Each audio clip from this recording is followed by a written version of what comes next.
किस लिए मनाया जाता है धनतेरस का पर्व?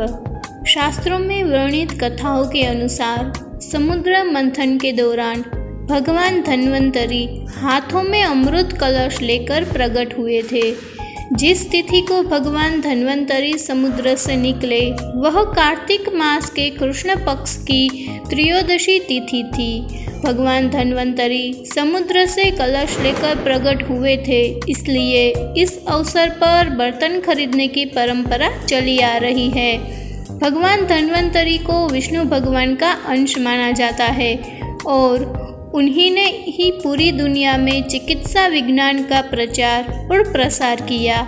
भगवान धन्वंतरी के बाद माता लक्ष्मी 2 दिन बाद समुद्र से निकली थी, इसलिए उस दिन दीपावली का पर्व मनाया जाता है। इनकी पूजा अर्चना करने से आरोग्य सुख की प्राप्ति होती है। अब जानते हैं धनतेरस की पौराणिक कथा क्या है। एक बार मृत्यु के देवता यमराज ने यमदूतों से प्रश्न किया कि क्या कभी मनुष्य के प्राण लेने में तुमको कभी किसी पर दया आती है? यमदूतों ने कहा कि नहीं महाराज, हम तो केवल आपके दिए हुए निर्देशों का पालन करते हैं।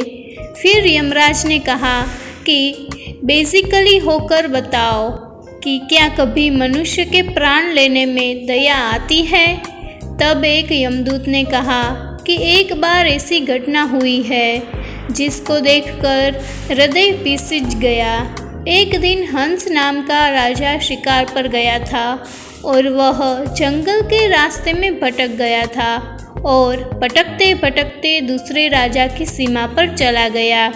वहाँ एक हेम नाम का शासक था। उसने पड़ोस के राजा का आदर सत्कार किया। उसी दिन राजा की पत्नी ने एक पुत्र को जन्म भी दिया।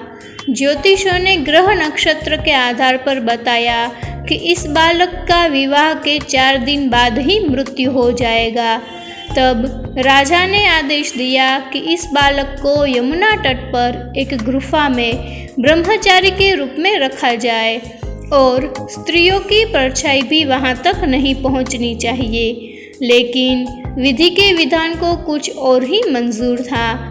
संयोगवश राजा हंस की पुत्री यमुना तट पर चली गई और वहां राजा के पुत्र को देखा।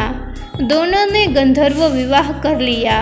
विवाह के 4 दिन बाद ही राजा के पुत्र की मृत्यु हो गई। तब यमदूत ने कहा कि उस नवविवाहित का करुण विलाप सुनकर हृदय पिघल गया था।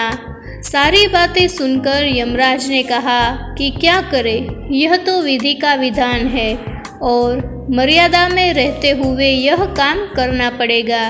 यमदूतों ने पूछा कि ऐसा कोई उपाय है जिससे अकाल मृत्यु से बचा जा सके।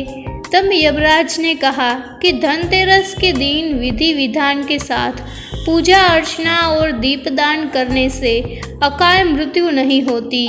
इसी घटना की वजह से धनतेरस के दिन भगवान धन्वंतरी और माता लक्ष्मी जी की पूजा की जाती है और दीपदान किया जाता है। ऐसी ही बातें और सुनने के लिए मेरी चैनल को सब्सक्राइब कीजिए।